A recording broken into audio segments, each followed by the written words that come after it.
Good evening, everyone. Bonjour. It is wonderful to see you here. My name is Shauna Sylvester, and I am the Executive Director of the SFU Morris J. Wosk Center for Dialogue. So I want to welcome you to this space. I also want to welcome those of you, and I know there are many, joining us online. It's kind of one of the first times we're in person, and so that sense of the hybrid meeting this is a bit of an experiment for us tonight. I want to say a big welcome and thank you to le Consulate General de France of Vancouver and welcoming you here to FACBC French-American Climate Talks on Biodiversity. Now I want to begin by really recognizing the land that we're on. And we have the pleasure of working, thinking, researching, playing, being hosted on the traditional territories of the Coast Salish people, the Musqueam, the Squamish, and the Tsleil-Waututh peoples. And I think it's interesting that this isn't an accident that this room is designed the way it is. I think that in the development and design, there was a lot of conversation and philosophies, Indigenous philosophies of dialogue, really permeate this space. At times it might feel a little bit like, a former bank, which it is, but one of the things that we're doing over the next 20 years is really trying to make this a much more activated, animated space. So that will come, and it will change a little bit of the look. So I wanted to start by saying, well, really, why are we here tonight? Now, in the face of the global biodiversity crisis, the United States, Canada, and France have pledged to protect 30% of their land and seas by 2030. That's actually quite phenomenal when you think about it, a protection of 30%. It's an ambitious 30 and 30 goal, which raises both daunting challenges and unique opportunities.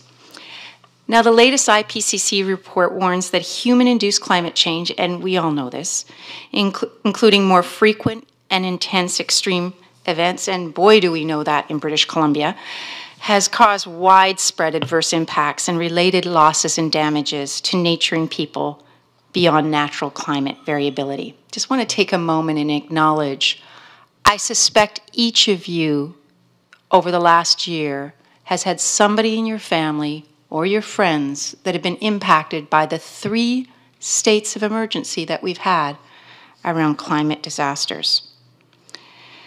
Now, one of the tools that can be better utilized to support the global effort to mitigate climate change is, of course, protected area strategies. The French embassies in the US and Canada are promoting dialogue among French, American, and Canadian leaders in biodiversity science and policy to review the challenges we currently face and to share ideas and approaches on how to effectively address them. French delegation is touring through these locations in Western North America that are emblematic of biodiversity conservation: Tucson, Arizona, San Francisco, California, and Vancouver, British Columbia. Tonight, Simon Fraser University and the Morris J. Wosk Center for Dialogue is very pleased to host the Vancouver Dialogue. We welcome our French delegates and some of the remarkable local biodiversity conservation leaders and thinkers. We look forward to your exchange and to learning from your expertise, passion, ideas about the pathways forward. Now it gives me great pleasure to introduce the Deputy French Consulate, Guillaume Roy. Guillaume Roy is the Deputy Consul General to the French Consulate in Vancouver, and he's been with the Consulate for the past 3 years. Previously, he was the Deputy Director for the French office in Taipei, and Director Consul, Head of Chancery with the French Consulates in New York and Shanghai. You get to travel a fair bit. He holds degrees from the prestigious Institut National des Langues et Civilisations Orientales. Monsieur Roy. Thank you. Thank you very much, Shona. Bonsoir à toutes et à tous. Good evening to all participants, both here and online. I believe a lot of you are also online tonight. On behalf of the Consulate General of France in Vancouver, I wanted to thank the organizers and partners of tonight's event, the J. Morris Wosk Center for Dialogue of Simon Fraser University, the University of British Columbia and its Faculty of Forestry, the Yellowstone to Yukon Conservation Initiative, and finally the embassies of France in the USA and in Canada. Thanks to our 6 great speakers. They will all be presented to you in a few minutes. Our 4 Canadian speakers, our 2 French speakers who just landed in Vancouver today, and who are also speakers in all 3 conferences that Shona mentioned. And thanks to our moderator tonight as well. Tonight's discussion is part of a long series of FACT conferences. FACT meaning France, USA, Canada, climate talks, if I understood well. These talks are part of France's broader effort to make biodiversity conservation and an international priority, along with the fight against climate change. In 2015, initiated in the run-up of the COP21, the first French-American climate talks were launched, and then there was their variation on the oceans. The FACT-O were organized from 2016 to 2018. And then in 2019, the French embassies in the US and Canada launched the French-American Climate Talks Biodiversity FACT-B. And tonight we are very happy to relaunch in Vancouver the FACT-B 3 years later on this issue of protected land and marine areas. The purpose of FACT-B is twofold: to raise awareness of biodiversity issues and policies among the public and decision makers in France, in the US, and in Canada, as well as to strengthen the exchange between scientists and policy experts on biodiversity and conservation issues, and to provide a public forum for discussion. I believe this is exactly what we are doing tonight. Our moderator will lead a dialogue between panelists to help us understand better what the protected area is, what coexistence with other species can mean if we reimagine it, and finally engage in a discussion about new models of leadership and governance in this area, emphasizing the unique model of Indigenous governance we have in Canada and how it may translate to other contexts.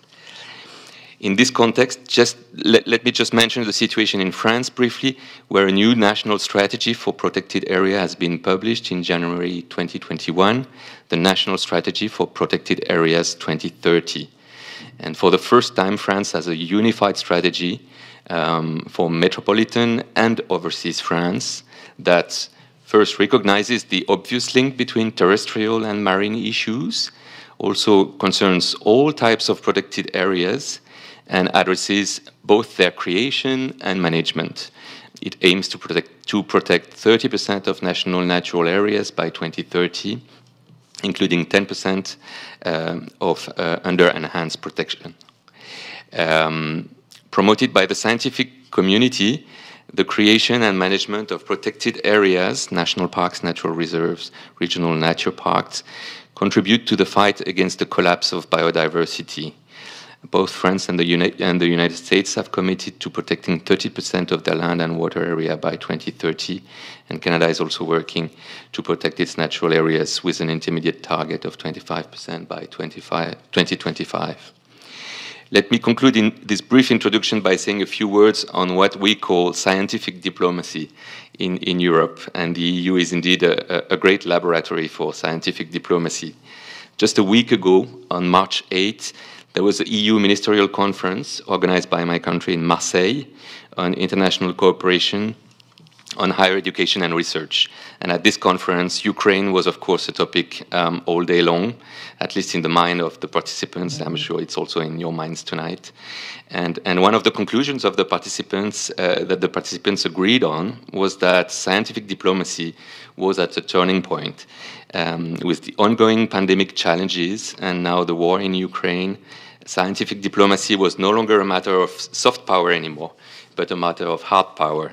Some global issues can no longer be addressed without some countries that don't necessarily share our values It is true for nuclear safety and space, but also for climate change, in particular in polar areas, or for global health with the new pandemics.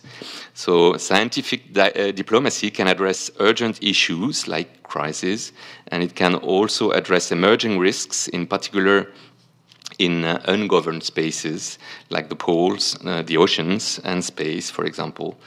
It also allows coordination between diplomats and researchers. This is what we are doing in Europe, but also in North America. And tonight's Fact B discussion also contributes to scientific diplomacy somehow among like-minded countries. And I thank you very much for your attention, and I wish you all a very fruitful discussion tonight. Thank you. Thank you, Monsieur Roy. Welcome, everybody. Welcome to those joining us online tonight. For our participants in the room tonight, we are recording this session. You will be filmed, so I hope you're all comfortable with that. If you are not, you may sit on this side of the room and you won't be in the angle of the camera. My name is Elodie Jacquet. I work at the Maurice J. Wass Center for Dialogue, and it's my great pleasure to be your moderator tonight. So very quickly, what are we doing tonight? We're going to hear a lightning round of presentations from our speakers, and then we'll engage in a bit of a discussion and dialogue with them. You will have an opportunity to ask questions through an app called Slido, and we'll explain how that works shortly. For the people watching us online, you will also be able to input your questions through Slido, and we will try to get through as many of them as possible. Once we conclude our session, we'll invite the folks here in the room to join us for a few drinks and appetizers downstairs. So with that, just a reminder, this is a space of dialogue, so we do have some community guidelines that we encourage people to follow. One is to be open to perspectives and curious, and also to be disciplined in your participation. There are many of us here tonight with lots of questions, so I will encourage you to be brief and focused on your questions and your points so we can get to as many people as possible. I will also ask that you respect everybody here and center their dignity. We do want to really understand that we don't all agree on everything, but we can have a productive discussion, and this is what exactly Monsieur Roy was describing, scientific diplomacy. So listen to understand and speak to be understood if you can. With that, before we hear from our speakers, I want to give everybody a chance to meet somebody new. So if you could lean to the person next to you at a safe distance, if that can be respected, and just introduce yourselves and maybe share one thing you're hoping to learn tonight with them. So we'll give folks 3 or 4 minutes to do that. Just meet somebody next to you that you haven't met before, perhaps, and just share what you want to learn tonight.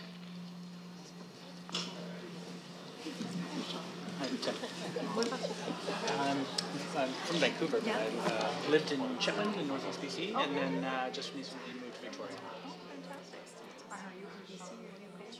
No, I'm working with the Yellowstone Sea Ground Conservation. Oh, why? Are you leading why now, or who's leading why? No, Jody Hilty is our president and chief scientist. I am.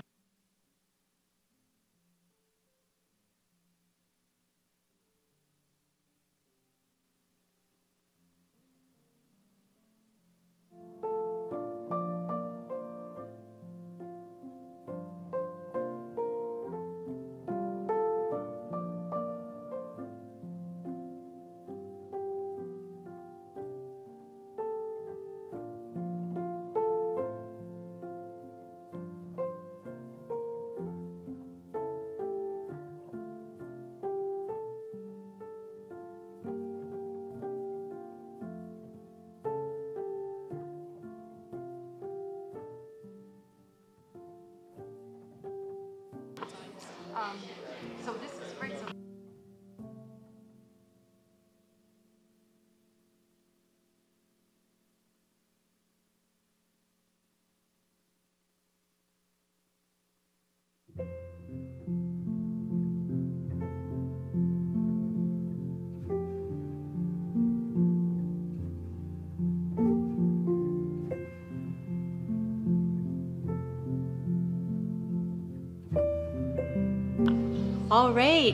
All right. I hope everybody got to meet somebody new and hopefully make some new friends. So we're going to get started with our lightning round of presentations, and our speakers have the difficult task of conveying a lot of information in less than 5 minutes. So we're going to try and keep them to that, and then after that we'll have a chance to have some questions. And our first speaker tonight is Hélène Soubelet, who will be presenting right now. And Hélène, I think you have the clicker as well for the slides. Yeah, I don't know. Yeah, it is. It is working. Hello, everybody. Thanks to allow me to present some few slides about the scientific outcomes of the scientific issues about protected areas. So, yeah, perhaps I'll present myself before. So I am Hélène Soubelet. I am working in the French Foundation for Biodiversity Research, which is a sort of think tank about biodiversity, and we try to speak with scientists and with stakeholders in order to communicate about scientific results. So the first point I would like to raise tonight is the question of the level of protection based on allowed activities. So this is a publication, a scientific publication, which propose 4 levels of protection. And the first one would be fully protected area with no impact from extractive or destructive activities. The second would be highly protected area with a few impacts from human activities. So here you can see how the human activity are described. So here you have mining. Almost in all protected areas, mining should be avoided. And then you have some other activity, including fisheries, which is here. And you see that in fully protected area, fisheries should be avoided, but it is allowed in the 3 other cases. And the third one is lightly protected, so you have moderate human impact, and minimally protected, where there is high total impact, although there still be protected area by UICN criteria. So the second question that we could raise is where could we put some protected areas? So this is a publication that we finance in FRB, and this publication try to see what does it mean to be of some ecological importance, and the researcher have been tracking 17 species of birds and mammals, and here you can see the results of the track, the dots, the black dots, and this is the area where the mammals and the birds are most of the time, because here there is a lot of biodiversity and a lot of prey. So the researcher proposed to design this zone as of some ecological importance, and you can see in orange, this is the actual, the current protected area. So you see we can design some more efficient protected area there with those scientific results. In terrestrial areas, the issue is quite the same. Here, a publication from American, Australian, UK, and New Zealand who propose a safety net for terrestrial protected areas. So you see the safety net would cover almost 50% of the Earth, and this safety net will allow all the protected area to be connected in addition of the current protected area with areas which covers almost 15% of the Earth for now. Another question is what for? What is it? What the benefits we can provide protected area? So here you can see, for example, for fisheries, then that when the protected area are fully protected or strong protection, you have a lot of fish biomass. It is the same for terrestrial areas. And here you can see, here you are 100%. So when you are below, it means that you are below 100% of the biomass expected. And business as usual is here. So business as usual in 2013 in orange, or in 2015 in gray, you see that you are below 100% of the expected biomass. But if you protected 30% of the Earth, so ocean and terrestrial, you can expect before 2030 more biomass and than the current situation, so business as usual. And what for another very important point is that protected areas are as well providing ecosystem services, such as ecosystem services for human health. And there is more and more scientific publication who prove that human health will be improved if we protect more land. How much will it cost? This is some concern that protected areas are very costly for public fundings, and that protected area doesn't really match with our society and the economic world. But this is not really true when you when you see all those publications that prove that, for example, here, if we expand protected area up to 30%, it would generate an extra 64 billion to 540. Sorry, I don't see it very well. It's a very. It's 400 billion per year by 2050, and you will as well avoid some cost. For example, some cost due to storm damage, some flood, and or some climate change, because you will have natural vegetation. So the last point I would like to raise is that sometimes protected area there must be trade-off. Here, the example of Africa, and you can see that in Africa there is a big problem of financement budget for the protected area. So here you have a decreasing, according to this publication, a decreasing of large mammals, a decreasing of of predators, and a declining as well of photographic tourism, for example. So those protecting area in 5 out of the 6 African park in Central Africa are not very efficient due to a problem of finance and as well a problem of intrusion and competition with livestock, and as well a problem of insecurity. So the scientists propose to scale up funding, of course, first, second, to improve the management of those protected areas, and third, if the two other points can't be reached, to downsize the protected areas. So you see sometimes trade-offs are very necessary to have some efficient protected areas. Thank you very much. Bravo, Hélène.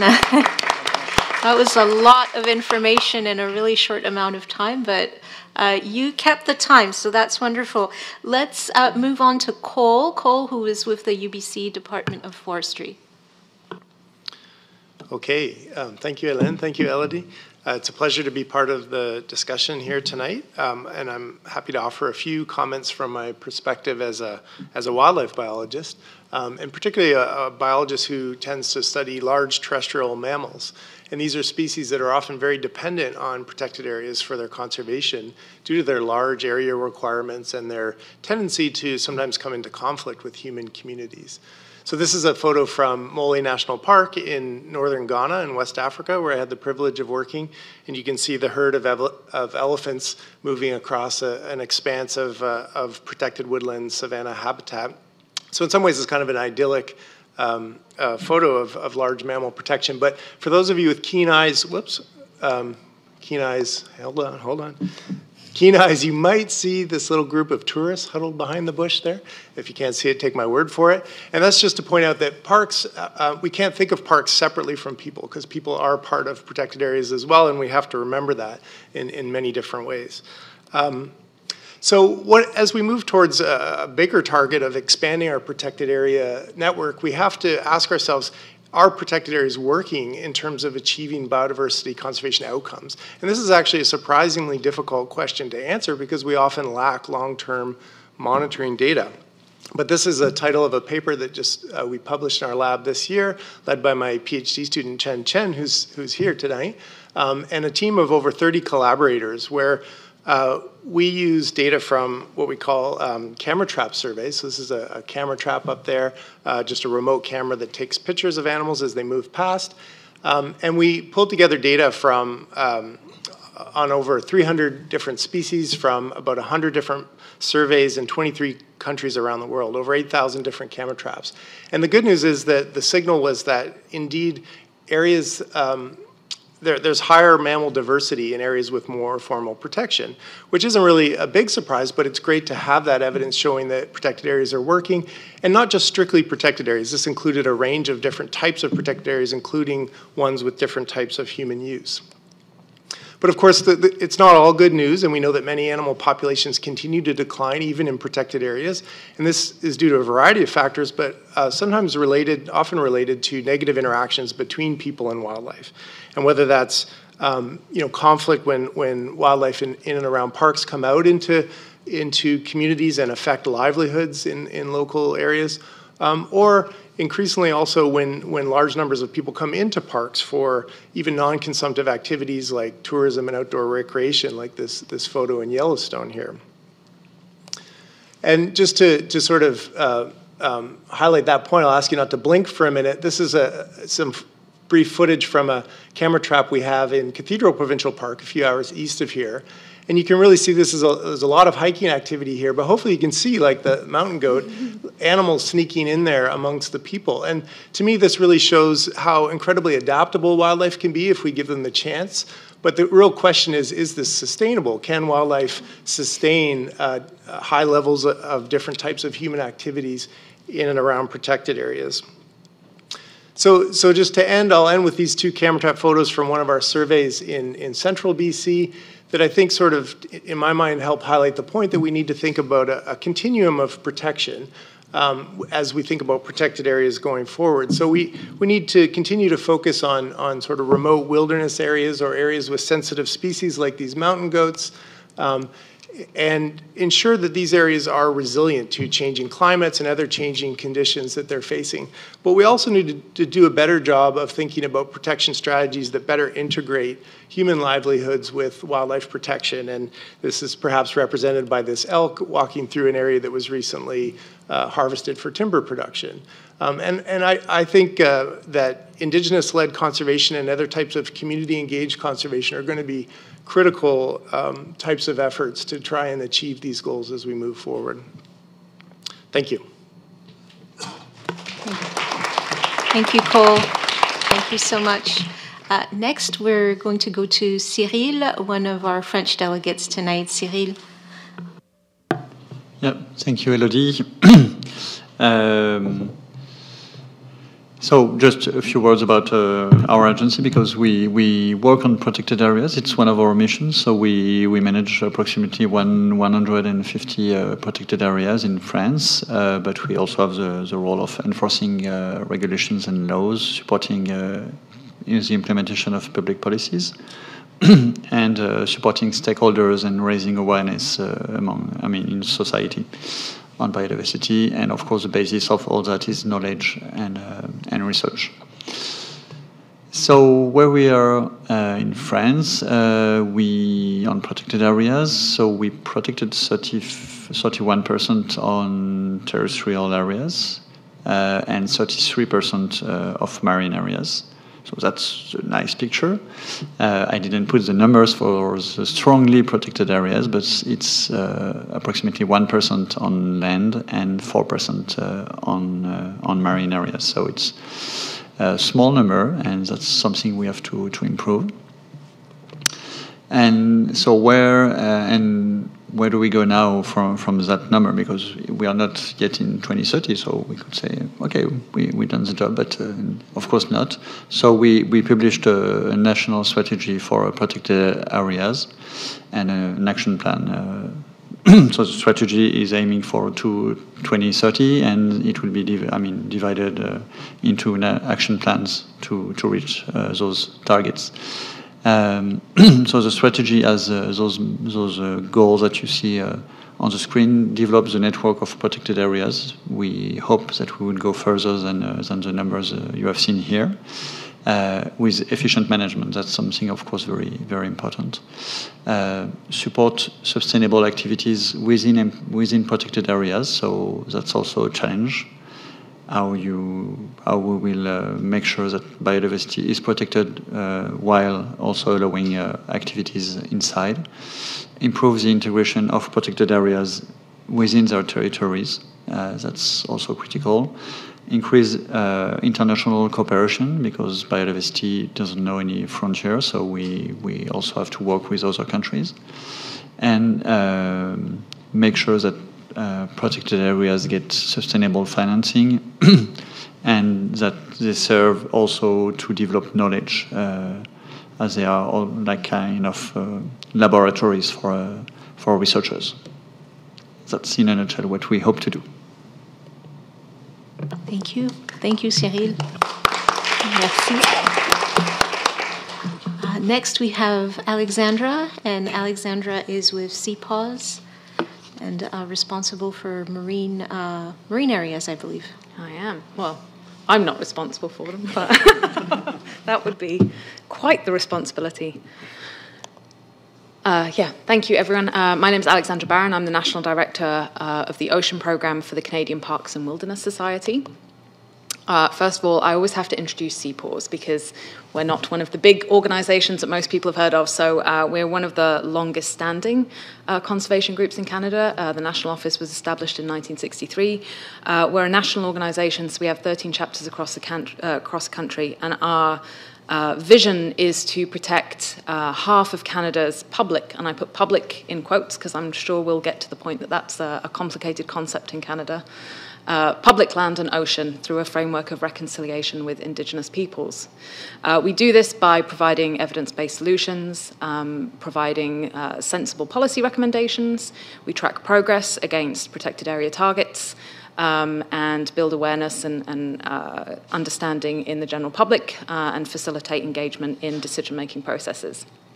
Of particular importance to us as we move forward is working with rights holders, particularly to support Indigenous-led conservation in Canada. I work specifically on the marine files. CPAWS has about 20 years' experience working on marine protected areas. I have to say, my esteemed colleagues on the panel have done such a wonderful job of providing the context here. I will hopefully whiz through this quite quickly. As has been mentioned, we're facing a triple threat, the twin climate and biodiversity crises, and also a looming, well, I think it's always been here, but we're starting to recognize how serious the inequality crisis is when it comes to access to resources and governance of resources. Because of these acting together, we're seeing depleted resources, loss of species, we're seeing increasing conflicts. Here in BC and in the marine environment, we have conflicts over salmon farms, access to fisheries. On the East Coast, we have conflicts around oil and gas in the offshore area. And protected areas really are a critical tool to help increase the resilience of our marine ecosystems in the face of climate change, to ensure that we're using our oceans sustainably, and of course to support reconciliation with Indigenous peoples through the establishment of Indigenous protected and conserved areas. As has been described very clearly by my colleagues, the science is very clear that we need to protect at least 30% of our ocean ecosystems and our terrestrial ecosystems, and as much as some reports suggest as much as 70% if we are to restore healthy ocean ecosystems and ensure sustainable use. But, as was wonderfully described by Hélène earlier, the science is very clear that marine protected areas in particular need to be strongly protected and effectively managed in order to produce benefits. So Hélène introduced you to the MPA guide, which I was wondering how I was going to do that in the space of 5 minutes.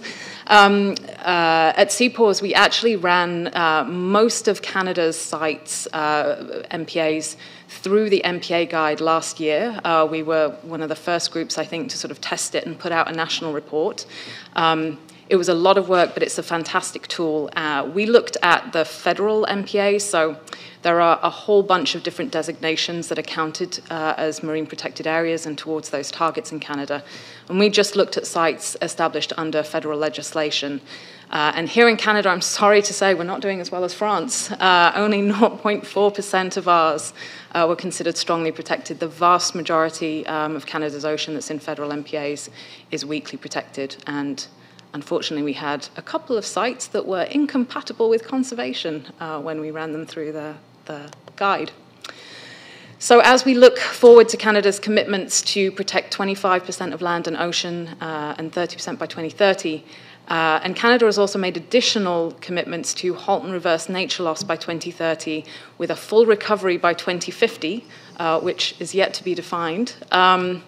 We have a lot of work to do. And in order to achieve that, in addition to identifying and protecting the right sites, we need to ensure that our MPAs and all sites counted towards those targets have stronger protection standards.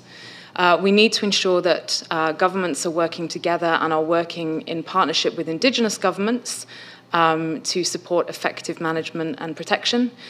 We need to ensure that we are investing enough money and enough resources into protected areas. And my little bugbear is that we also need to ensure that we can support a just transition towards 30% by 2030 and a conservation economy that is truly sustainable and truly equitable. And in order to achieve that, we're going to need a lot of political leadership and vision. Thank you.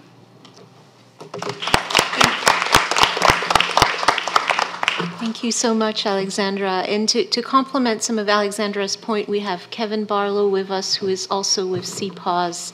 And Kevin is going to talk a little bit about reconciliation and Indigenous leadership. Well, it is good that you are here, my relatives. I want to share with you some perspectives from an Indigenous person. You know, when the world was born and the Creator put all life on this beautiful planet, He instructed the people to do certain things. We call them original instructions. I guess Christians call them like the 12 Commandments, but for us, these were called original instructions. And for the red race, Indigenous people, we were told to take care of Mother Earth. And so that is what I want to talk to you today about. You know, we're just coming out of this pandemic, the COVID pandemic, and there were a lot of hidden messages in this pandemic. For the first time, people saw the Himalayas. Some of the most polluted cities in this world had smog lifted. The ozone layer closed. The holes in the ozone layer closed. And what that was telling us is that we are living beyond our means. But yet, we're eager to get over this pandemic and go back to the way things were. So I know we speak of these numbers, and they're important because governments kind of think that way. They have to measure everything. But I want you to think this question. The real question that each of us must ask ourselves is, what is our relationship with Mother Earth? Because that is really the essence of why we are here. Indigenous knowledge must be at the forefront of everything. I see circles of people talking and trying to influence government, and there's no Indigenous people in those circles. Indigenous knowledge is what's going to save us. When I was growing up, I saw plentiful fish, all kinds of things that were available to us. And not once did I see my people taking more than what they needed. But now we have fish that are almost depleted and things like that. And, you know, people still can't wake up to those realities. So if we go back to Indigenous leadership and really involve that at the center of this, then I think we can get ahead. You know, governments here in Canada talk of, you know, they like to blame each other. We have a federal government that set these targets, and then we have provinces and territories that say, well, that's federal targets. People need to speak a lot across these political lines and come together and say, this is for Mother Earth. And I think that is where we all have to speak in unison. We need to sing with that same song, that same voice, over and over and over again. And so that's what I'm inviting you all, to bring Indigenous people into these circles and to use us to tell government what needs to happen, because somehow they're scared of us. They know that we speak with truth. And so I invite you to do that. Thank you. Thank you so much, Kevin. Thank you. And our final speaker tonight is Tim, and Tim will be talking a little bit about conservation across large landscapes. Yes, thank you so much, Elodie, and thank you, Kevin, for a great introduction follow-up there. My name is Tim Burkhart. I'm the BC Program Manager for Strategic Engagement for the Yellowstone to Yukon Conservation Initiative. And Y2Y is a joint transboundary nonprofit that works to connect and protect habitat from Yellowstone to Yukon so people and nature can thrive. And I'm going to talk a bit about our work across large landscapes today. This one. So the Y2Y story begins in 1993 when the vision was formed, but it really began a lot longer before that. 200 years ago, or 200 years before European settlement, North America was a stronghold for large mammals, especially in the West. Mammals like grizzly bears, elk, caribou, and wolverine. You can see this map showing the red in this map shows historic range of 14 large mammals, and the darker the color of red, the more animals there. That black outline is the Yellowstone to Yukon region. You can see in the current day, the number and variety of species has declined across the continent. One of those species is grizzly bear, which used to range from Mexico to the Arctic Circle. Today, their range has shrunk from pink to what is in green. And note the little island in the southern part of the Y2Y region, which is Yellowstone National Park. Islands don't last long. Elk similarly used to range across North America. Today, their ranges have been fragmented into the area of red. Wolverine, again, across North America into the eastern United States and Canada, and being pushed into the west and north and higher elevations. And mountain caribou, an endangered species close to my heart, considered canary in the coal mine for biodiversity and ecosystem health. Their historic range in pink, their current range in dark green, and even that has shrunk. And sadly, the little piece down at the south there, that was lost, and there are no more caribou in the southern 48, no viable herds since 2017.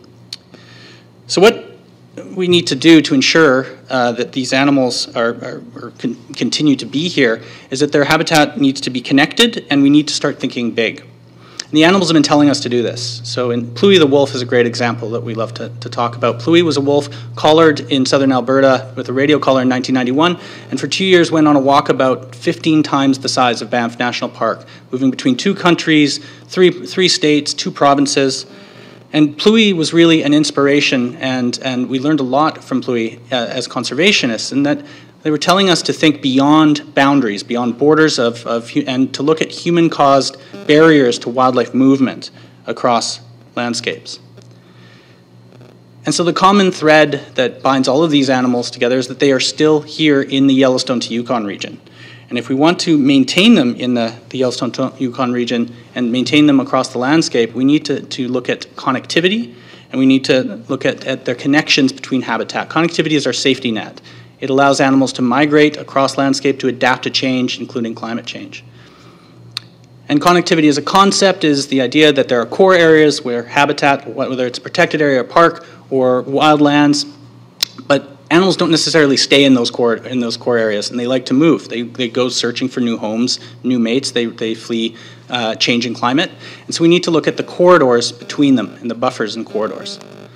So the Yellowstone to Yukon concept can really be seen as a corridor on a continental scale, stretching more than 3,000 kilometers long. The Yellowstone to Yukon region crosses 2 countries, multiple jurisdictions, and the communities and lands of 75 Indigenous communities. And finally, first and foremost, the Yellowstone to Yukon region is a big vision.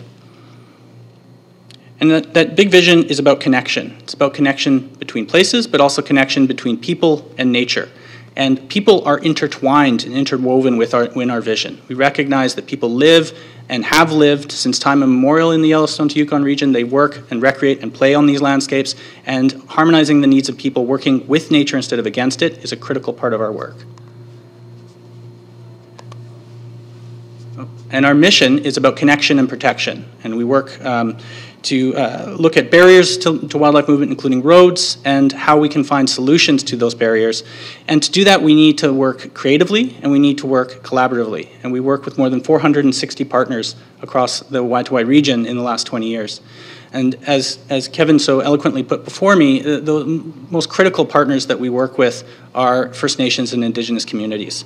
And recognizing Indigenous rights and title and the knowledge that Indigenous people have is critical to the maintenance and stewardship of global biodiversity and ecosystem health. We need to recognize rights and titles within the Y2Y region and center our work in decolonizing it, recognizing that conservation has been and continues to be a colonial endeavor, and that centering our work as a cornerstone in Indigenous-led conservation is where we continue to find success. So thank you so much. I'm so excited to join the panel tonight. If you want to learn more about Y2Y, you can check out our website. Thank you again. Thank you, Tim. Thank you to all our speakers. I realize that was an incredible amount of information in a very short amount of time, but we are going to be able to have a bit of a conversation now with our speakers. So for those of you who are online or who are shy in this room, you can send us some questions through the app Slido. So if you just go to slido.com and enter that code up there, you should be able to enter some questions and they will come straight to me, so I will be able to see that. But I'm going to get us started and ask our panelists a couple of questions just to get everybody warmed up for your own questions. So the first question I have for all of you, and I'll let anybody answer when they're ready. You could just flip your little card up so I can see who wants to go first. But we've just talked about the importance of protected areas. But I want you to explain why is it important to reimagine protected areas, especially when it comes to how they mesh closely with inhabited areas where us humans dwell. And I think, Tim, you touched a little bit on that, but also asking others, what are their thoughts? Why do we need to reimagine protected areas and how they mesh with us? Big, big question as we are all over the world. Do you want to go ahead? Sure, I can start, yeah. Thank you. Oh, it's a really important question. I guess there's 2 ways of thinking about that. And the first is what I was just speaking to in terms of connectivity. So looking at beyond what a core protected area is and thinking about how are animals moving across that landscape? How are the ecological systems working across that landscape? And I think that's really critical. And so thinking bigger, looking at continental scales, at connectivity corridors across landscapes is really important. But another thing I touched on, and Kevin did much more eloquently, was that protected areas and conservation can be considered a colonial endeavor, and historically has erased and been a story of rights violation and displacement, of the loss of access to traditional territories. And a big thing that we need to look at going forward is how we can decolonize spaces that already exist, and also the work that we do, and recognize that people can't be removed from the landscape. We need to find ways to work with people on protected areas. Anybody else want to share something? Alexandra, go ahead. I'll jump in off that. I think one of the other aspects, and I would totally echo the points around the sort of colonial history of parks and protected areas in Canada. I think parks and protected areas have also traditionally been seen as something where the government just steps in, establishes an area, manages it. And looking forward, especially when we're looking at areas that are used, where there are communities, we need to look at protected areas a little bit differently. We need to develop them and manage them in partnership with communities, and users and rights holders, and in particular, I think here in Canada, obviously, Indigenous communities are really central to that. I also think that parks traditionally are sort of they've been seen as a nice to have and a place where you go skiing or you go to recreate. And I think we need to, as we look at the biodiversity crisis and the climate crisis, we really need to start looking at protected areas as a necessity. If we are going to survive, we need to protect these ecosystems that provide food, that provide clean air, that provide clean water. And parks and protected areas have also traditionally been seen as a bubble. I think this is more on land. In the ocean, it's very different. We understand that marine ecosystems are inherently interconnected. It's very hard to isolate, but increasingly we do need to look at what's happening around protected areas, what those other threats in the environment are, and do a better job of not only managing in that little pocket, but also managing what's happening around. Yes, I think this is a very good question, because I think scientists and science teaches us that protected areas are very important for humankind. So we must acknowledge that. And there are many ecosystem services that ecosystem area provides. So it's very important to have this goal of 30% protection. But I think this is a first step, and we will probably have to go beyond that goal. And I would add that when you think about the protection of biodiversity, we must as well consider the other 70%, because protected areas are one tool which is very efficient when well managed and well financed. But we must also consider that in those areas around, as you said, we need to be more sustainable, and we need to find a way to live with nature. Thank you. So I'm going to go to some questions that were sent to us through Slido. There is a question around the place of non-human rights and protections in law as a means to improve degrees of protection for nature. So I think it speaks to a little bit of what you just said. So I know in New Zealand, for example, there was a river who recently obtained a right to be protected. So would anybody like to speak to that? Is there a place for non-human rights?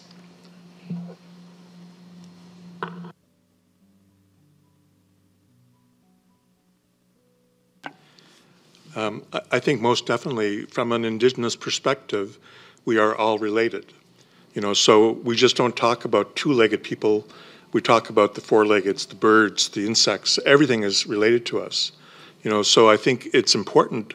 If I have a wound on my right hand, it may have nothing to do with my left hand, but if I don't treat this wound, it's going to affect the whole. And that's what we're talking about here. We have to keep going back to that very holistic, basic way of looking at Mother Earth and everything that is on it. Here in Vancouver, the Parks Board recently gave up control of the parks and entered into a co-management agreement with the 3 local host First Nations. That's a very major step forward. So I think the more we think bold and move beyond these constructs that we put in place, the better. When parks were first established, Indigenous people were not allowed to go in and even pick medicine or to pick berries. Our own way of life was told, no, you can't do that. But now, thankfully, people are acknowledging that we know how to live off the land without doing major harm. And so I think we need to go back to that. Yes, I think our economy is now destroying nature, so it's probably a way to give a voice to nature, to allow nature to speak, and we will have to find some representative.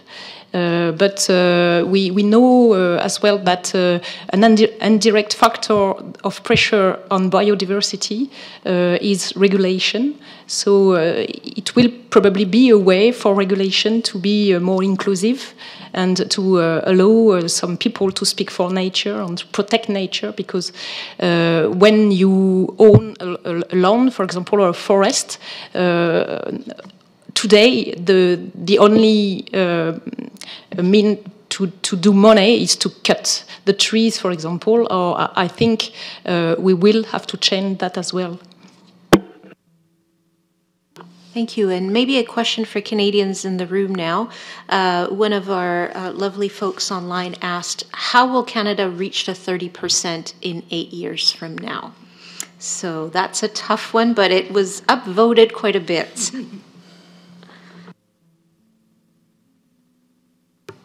Okay, I'll have a go. With great difficulty? No, I think it is definitely an achievable goal. We have seen on oceans, we've seen it done in the past, and I think there are lessons from how we might do it better moving forward. So in 2014, CPAWS put out one of our annual oceans reports where we had assessed how much of Canada's ocean is protected, and it was less than 1%, and less than 0.01%, I think, was fully protected. And in 2015, we had a new government that made a very strong commitment to the 10% target that Canada had committed to. So Canada had previously committed to protect 10% by 2020. So we had 5 years, and they said we were going to hit that 10% target. And the conservation community went, okay, this is going to be interesting. So we saw some new designations established. We saw the government come up with plans and approaches to guide that, which included considering much larger areas than we'd previously protected. Actually, just finishing sites that had been in the pipeline for a really long time. So protected area establishment, for some reason, takes decades, and I don't think there is a real reason that it should take that long. I think it can happen much quicker. I think the other really important way that Canada is going to meet the 30% target, and I should say that the onus should not be on Indigenous peoples and Indigenous governments to meet this target. It is not their target, but Indigenous protected and conserved areas are going to be essential to meeting that goal. I don't think we are going to see any new protected areas established that don't, at the very minimum, have Indigenous co-governance, and many will be entirely Indigenous governed. And we have seen here in BC that happen very, very quickly. So we saw the recent designation of an IPCA up in the BC coast, a place called Hoyasil, and that happened incredibly quickly indeed. So I think we'll start seeing Indigenous nations showing the Government of Canada how to do it, and how to do it far more efficiently and effectively than it has been done so far. Thank you. So one more question from the audience online. Somebody heard about Overshoot Day. We have already used up natural resources for the year. How does this relate to protected area conservation objectives?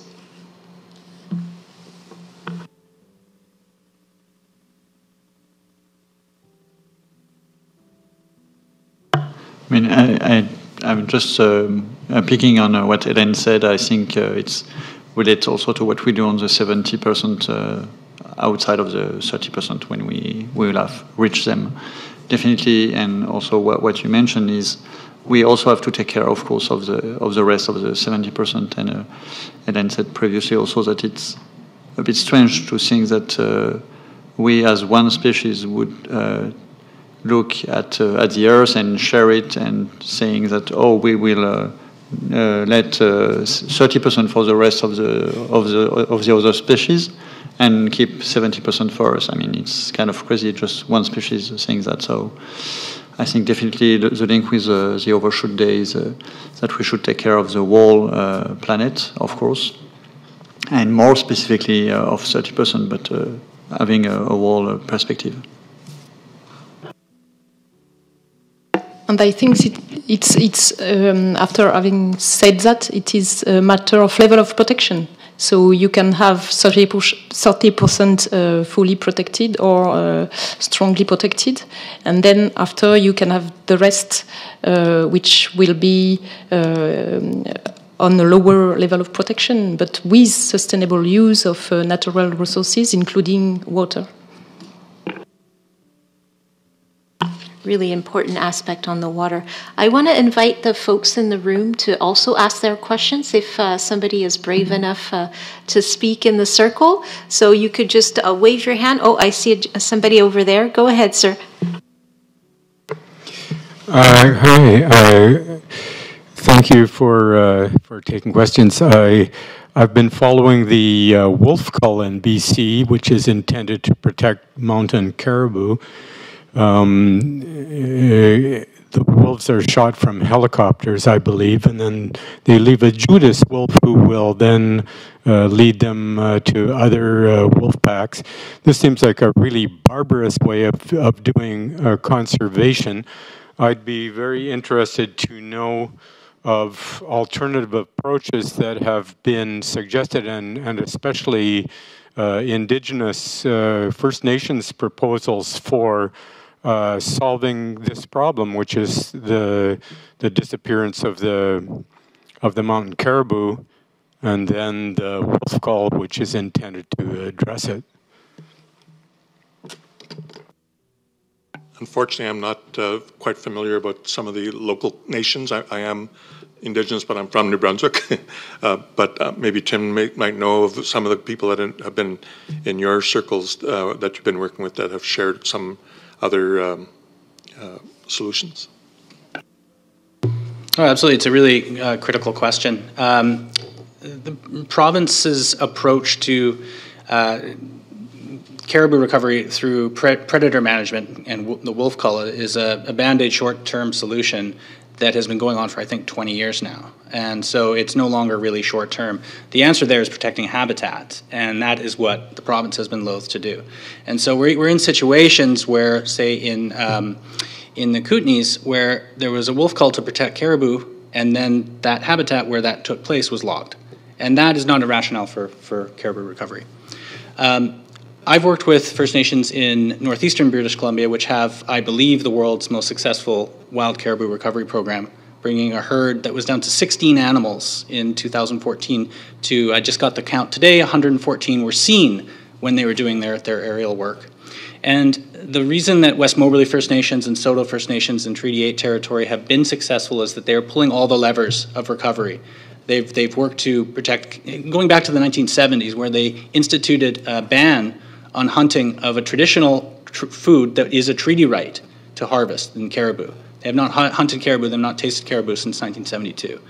They worked to take the British Columbia government to court to ensure that new mining tenures couldn't be put in caribou habitat, and that they actually had a constitutional right for caribou to exist on the landscape. Millions of dollars in court cases.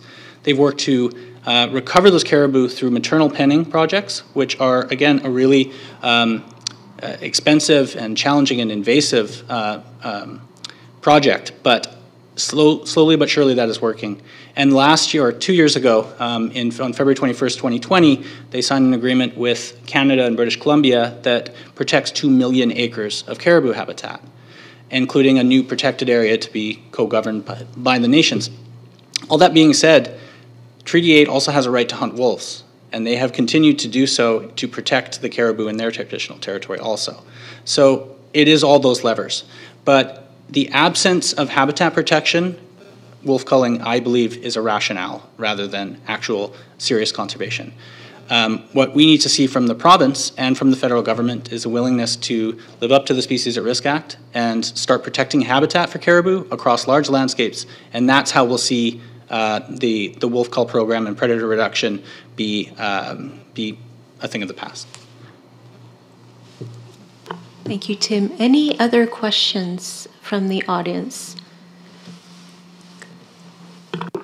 Thank you. I have a question for Cyril, which I think can apply to all the speakers. I noted on your slide of the OFB, the French Biodiversity Agency, that you have the power to enforce laws and regulations. And I think it's a very important point because as a concerned citizen, I see the amazing Indigenous knowledge and Western science that we have available to us. And yet I see such a gap between what we know and what many, not all of them, but many decision makers do. And so I wonder how you do it at your level, at your agency, and maybe that can inspire some ideas for other approaches to make sure we close the gap between the science and indigenous knowledge and what we are actually doing on the ground. I'm not sure I would have the pretension to say that the system is perfect. I mean, there are always power struggles even when you speak about enforcement. So, but for example, we encountered huge difficulties when working with farmers in France because of how they use water, pesticide, whatever. I mean,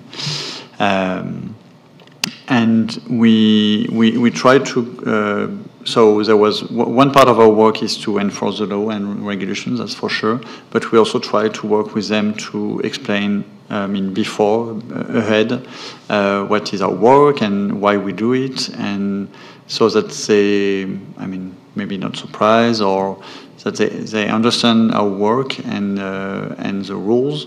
So there is, part of our work is to prepare, to prepare the field, and the other side is, of course, to have the stick, which is not always the best world, but we try now more and more to work on both sides, which is not always very easy, but I think definitely we try this work because it was so contentious with, for example, with farmers that we had to find a solution.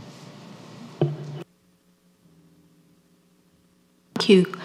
Maybe one last question from the folks watching online. Increases in protected areas require choices. If we have to choose between increasing connectivity versus increasing representation of different ecosystems, how should we act?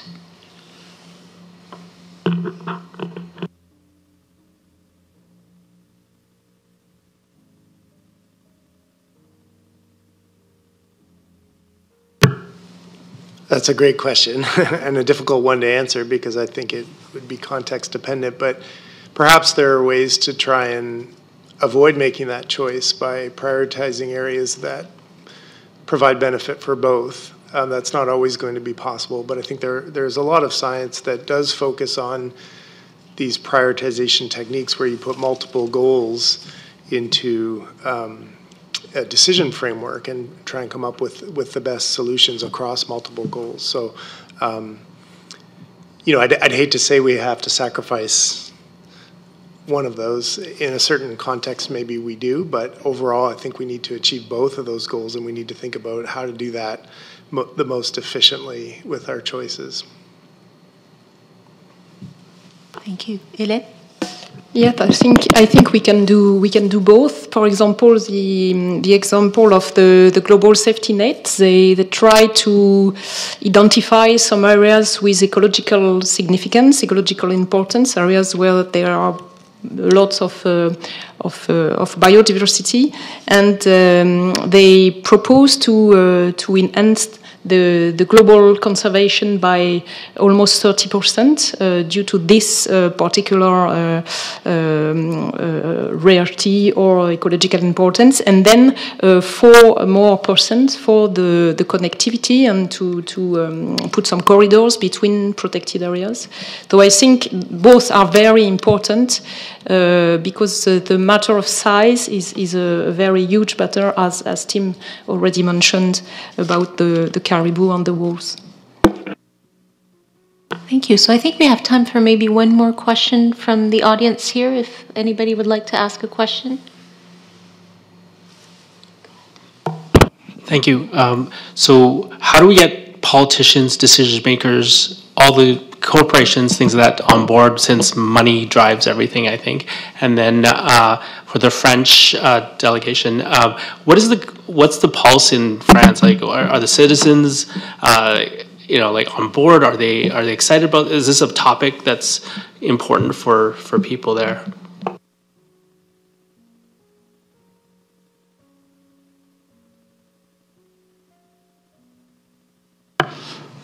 So how they are on board.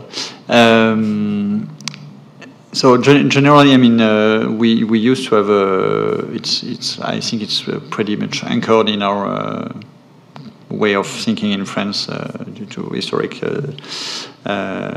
things, I guess. So previously we had really a big top-down approach on protected areas.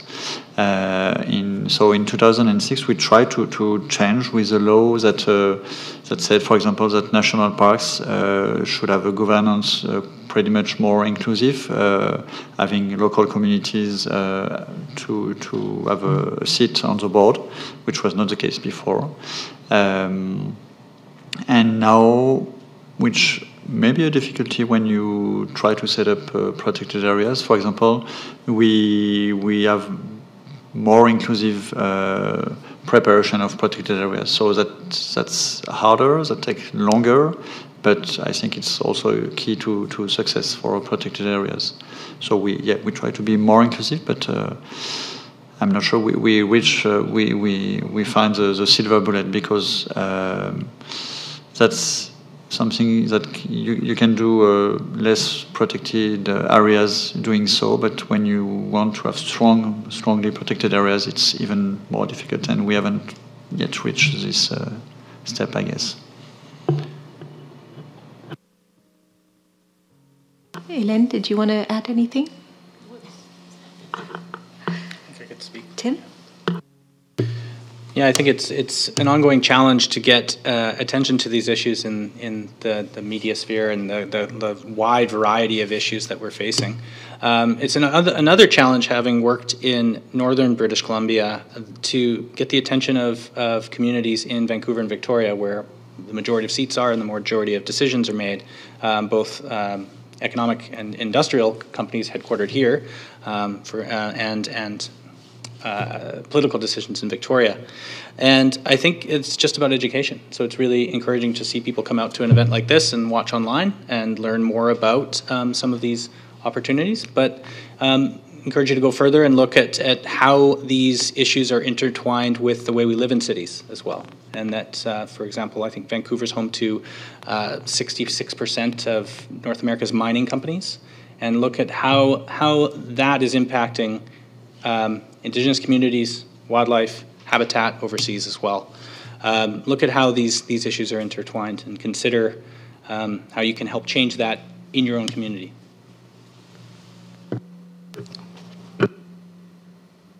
And I was just going to say that I think we need to continue to call out our politicians, whatever their stripe, and say these are important things that we need to come together on. Because they like to play against each other, and of course every election they all make these promises, but I think we need to just continually tell them, cut the bullshit and start doing something, and I think that's when, if the polls start saying that this is of importance to the vast majority of Canadians, then they're going to act, But if we start to ignore that and let them do their double talk, then we're just going to keep circling around. And I think even in some cases it needs that bold activism, like some Indigenous communities here have unilaterally declared their own protected areas, basically saying, if you guys are taking too long to make a decision, then we'll do it on our own, and then the government's left scrambling on how to respond. So I think, when we put muscle behind that, I think that's how to wake them up. I think Kevin just said what I was going to say perfectly. It's all of our responsibility as citizens to hold our decision makers accountable for the decisions that they're making. And we have heard again and again and again when we go and speak with MPs that they can move things forward if that's what they're hearing from their constituents. So if we want to see positive change in the future, go and tell your MP that and tell them what you care about. Thank you. We're getting closer to the end of our event tonight, but I want to invite each of our panelists to perhaps take a minute to reflect on what you heard tonight from each other and perhaps from the questions, and give us maybe one key takeaway you want us to walk out of this room with. And maybe I'll start with Cyril, and then we'll just move around the circle.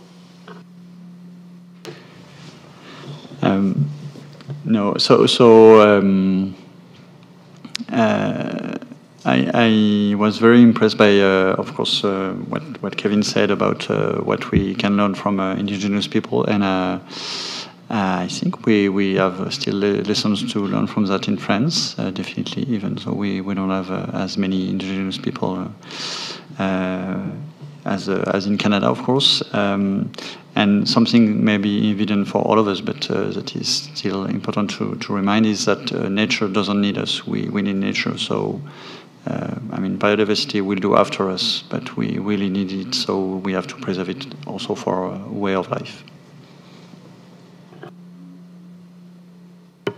I feel like everyone's going to quote Kevin from his opening comments. The one thing that really stuck with me from that was the desire to get back to the way things were. And I think that's something we all need to sit with about, do we need to go back to the way things were, or do we need to look for a new future? And we have a remarkable opportunity right now. We have seen with the pandemic, governments act more quickly and take huge decisive measures that we've never seen them do before. And we are seeing increasingly dramatic consequences of climate change and biodiversity loss. So I think we need to not be so keen to get back to the way things were, and we need to set ourselves on a course for a better future.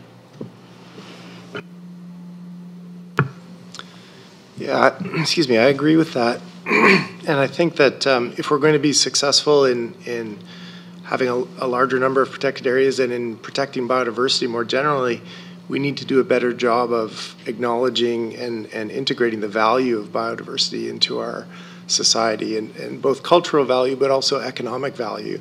If we think about questions that are as disparate as the overshoot question and the caribou question, they're linked by our troubles transitioning our economy away from unsustainable resource extraction. We need to provide, I think we have the motivation, but we need to provide tools to make that transition for communities, so that people who can't afford to bear the brunt of that transition aren't asked to, that others who can are providing the tools for that transition. So.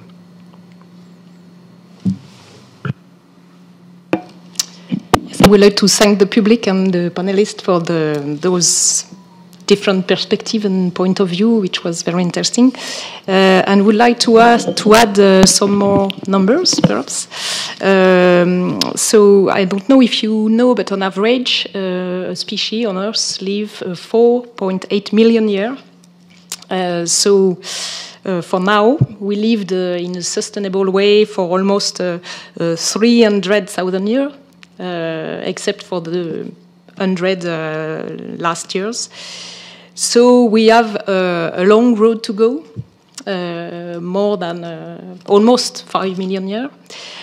So I think at all levels, politicians, we talked about it, but stakeholders and as well as scientists and citizens, we should all do our part to reach the sustainable way of living and to reach transformative change, as stated by IPBES, which is an intergovernmental platform on biodiversity and ecosystem services. I'm new to the conservation field, only 6 months basically, but you know, I've been very much aware of the environment for most of my life, and you know, way back in my 20s, I was talking about wind energy and trying to do things more greener back then. You know, through the pandemic, we've seen so many people die, and unfortunately, a lot of them were elderly people. And I feel that every time the Indigenous community loses an elder, it's like a library burning down with very rare books that you'll never be able to see somewhere else. And so I think the time is now for us to continue to speak louder, to sing in unison, and to really push the envelope, because we're losing some of that Indigenous knowledge. But then, you know, as Tim pointed out, there are communities that are knowing what to do, and I think we need to rely on that more and more, and bring our voices together. So I think today that's what I would want us to do, is to remember, you know, what is your relationship to Mother Earth? Yeah, thank you. I think this has been an incredible discussion. I'm really grateful to have been a part of it. I think the term scientific diplomacy really stuck out for me. I think it's a very curious topic, and I think the work that you are all doing to bring the your work across borders from France to Canada and the United States is actually really critical, and a critical component of both helping us learn and act with research, as Hélène said, but to help hold our governments to account also. I think if you look at the sort of policy pull that a concept like 30 by 30 has done in Canada, a big part of that is the interest of the federal government in collaborating across boundaries with other nations. And I think that has a resonance to the local level also. So as we sort of look at how we can fit our work into that global picture, focusing on Indigenous-led conservation in British Columbia, I hope that there's going to be opportunities to speak back to other countries, other nations, other communities to do that also. Thank you so much. We have a couple of minutes left, and here at the Center for Dialogue, we do like to end with the words of the participants. So I'd like to invite perhaps one or two people in the audience tonight to share their own takeaways in a few minutes. Would we have a brave volunteer to share a takeaway or learning or something you're leaving the room with today?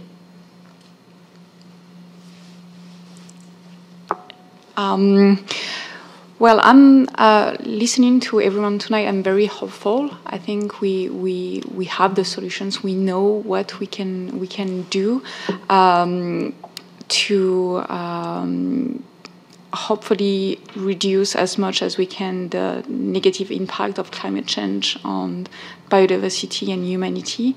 But I think, as so many participants have shared, it's really up to us.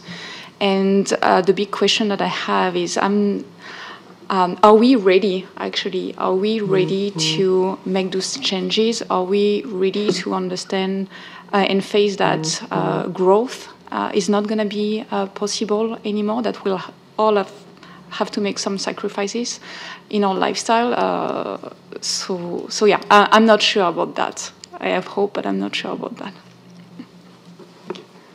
Anybody else? Am I audible? Thank you so much, everyone. I really enjoyed the dialogue, and I come from Bangladesh, and I feel like my community, my country is one of the prime victims of climate change. 1/3 of Bangladesh is probably going to be underwater by 2050 if we don't take actions. So I'm really grateful to be here and see how passionate everyone is in making sure that it's reduced, the conservation is maintained, and I think just acknowledging the fact that our actions here in Vancouver or like in the West also leads to impact in the South Asia, East Africa, like all around the world. It's truly valuable, and it's like just being here and like meeting you all and like getting to listen to you. It's incredible, and it's really inspiring, and I'm hopeful that Bangladesh won't go underwater like other countries, as long as we are decisive and we are making smart decisions. So thank you, everyone. Thank you so much. That's a real note of hope here. I'm also from a small island state, so really understand the pressure of going underwater. Before we close off tonight, I want to invite Chantal Barin from the French Consulate to offer a few words. Yes, just a few words, because this discussion has been very, very rich, and I'm not able at all to to compete with these excellent speakers on their specific topic of knowledge. Just to say you that I think that we've heard very important words and key words tonight, and perhaps I just want to stress these words that I have picked up during the conversation. The first one is science and scientific research, which is ongoing, with very important questions about how to measure biodiversity, which level of protection targets, and depending on which area, and how to promote sustainable use of lands and water, and perhaps last question, how to efficiently manage protected areas to get the results that we are targeting. And it's very interesting to see that all these questions are under evaluation in France, in Canada, with the researchers that we have had tonight around us. And these questions are under evaluation in order to translate quantitative targets toward efficient protection. I think that the matter of number is important, but the matter of quality is as high important. The second word I've got is the term effectiveness. Effectiveness with examples showing that indigenous-led conservation initiatives and those which are built on collaboration between indigenous and non-indigenous people are the most effective. The third word is interconnection, as it is clear that no global biodiversity conservation can be achieved if protected areas are isolated from one to another. Other words like integration of protected areas in their territories, which means consultation with those who live there, and in particular indigenous people, of course. Taking into account indigenous knowledge is very, very important, and co-construct and co-managed with the people who live in these areas seems to me a very important. The last word, perhaps, is the term of coexistence. Coexistence, which has been very well illustrated tonight, because we have shown that protected areas are not isolated areas. Humans and nature can live together, and both can benefit from the other in a win-win partnership. So perhaps the more important issue is to make the general public aware of the challenges and of the importance they have for humanity. Conferences like the one we had tonight contribute to these objectives, and it's important that specialists, like all of you, are alert on the need for everybody to be involved in the process. Education and information will be key for the future. Speaking of conference and public awareness, I'd like to remind you that Vancouver will be host of the 5th International Congress on Protected Marine Protected Areas this September, and that I will be happy to welcome you again with Cyril and the OFB on this occasion. I hope we will be able to together again to have such a great discussion around at the occasion of this Congress. So that's all for me, but I just want again to thank all the panelists from Canada, from France. A particular thanks to Hélène and Cyril, who made a very long trip to come from France and from then Tucson, San Francisco, has it been built, and they must be very tired, and that they have still enough energy to talk with us tonight. Thanks to our sponsors, of course, the Department of Forestry of the University of British Columbia, Yellowstone to Yukon Initiative, and Simon Fraser University, of course, who helped us a lot to set up this conference and to invite people. And I thank you all for being there tonight, and those who are in remote. Thank you very much. It's a great honor to have you around us tonight. Particular thanks to Elodie. I can't forget Elodie, of course, who did an incredible work to set up this evening and to coordinate with the speakers and to help having us tonight. So thank you very much, Elodie. So that's all for me. It's my pleasure to conclude this discussion and to invite you to join downstairs for a cocktail and sharing a glass all together. Thank you very much to all of you. Thank you, Chantal. And again, thank you to those of you who joined us online. I also want to thank the folks who run the tech for us here and make it seamless for who are recording the online session, and Nathan in the background who has been helping us with the slides and everything. Also, the dialogue doesn't stop here. You are really warmly invited to join us downstairs, as Chantal said, for a drink and hopefully to continue this conversation. So thank you all very, very much, and have a great evening for those who are still online.